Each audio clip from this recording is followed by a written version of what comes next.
Ladies and gentlemen, it is officially an end of an era. Jamaal Williams is no longer a New Orleans Saint. Now, as you can tell, I'm being sarcastic, obviously, right? Jamaal Williams never really found his groove with the New Orleans Saints. Is it his fault? Is it not?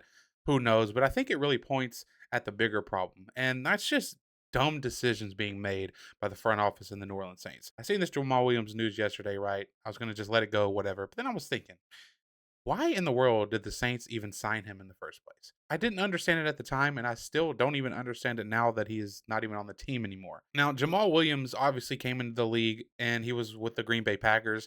Then he went to the Detroit Lions, and then he scored 17 touchdowns in a season with the Lions, and that essentially is what pushed him to earn another contract, and that contract was with the Saints. But the problem with that is his 17 touchdowns, like the overwhelming majority of them came from within the 5 yard line, right? Goal line touchdowns is basically what they were. And yes, anytime you score 17 touchdowns, that's obviously impressive, right? But you kind of have to look at the context of the situation of those touchdowns. And so when it comes to him signing with the Saints or with the Saints signing him, it just never really made sense to me because Jamal Williams is a goal line back. That is what he does. He's going to score touchdowns from the goal line. And so the problem is the Saints already had a goal line back in Alvin Kamara. Alvin Kamara is a great goal line back. They did not need another goal line running back. They already had an elite one, right? So for that reason, it just never really made sense to me why they were signing him in the first place. I get what they were trying to do. They were trying to find Alvin Kamara another Mark Ingram, like a guy that could help take the load off of him and that they could split carries and, be a good running back duo, right?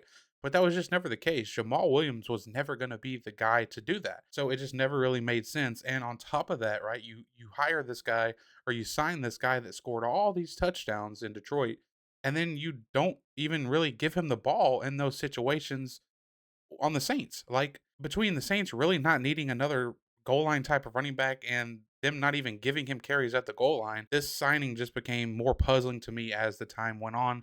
And not to mention when he actually was on the field, when he did get his opportunities, hardly any of them came in the goal line situations, right? But when they did come, he looked pretty bad. I mean, let's be honest, right? There was no burst there, no vision, and he looked bad. He did. Let's call it what it is. And it's not like the guy signed like $100 million contract or anything. I think they ended up paying him like $8 million over the course of the last 2 seasons. But when a team like the Saints that is strapped in cash literally every year, every single dollar counts here in this situation, right? So when you look at his overall tenure with the Saints, he did like nothing.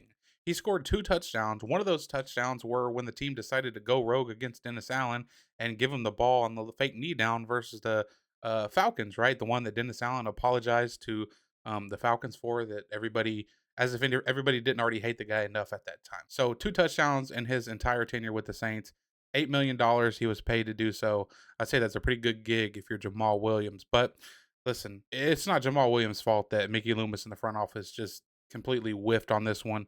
Again, I get what they were trying to do, get AK a running mate, but he wasn't the right guy to do so. And to be fair to their credit, they also tried to draft, or they did draft Kendra Miller. That too hasn't worked out, but I don't really put that on the front office because Kendra Miller was an exciting player in college, but now in the pros he just can't stay healthy. But yeah, just had to get that off my chest. Appreciate you guys watching. Peace.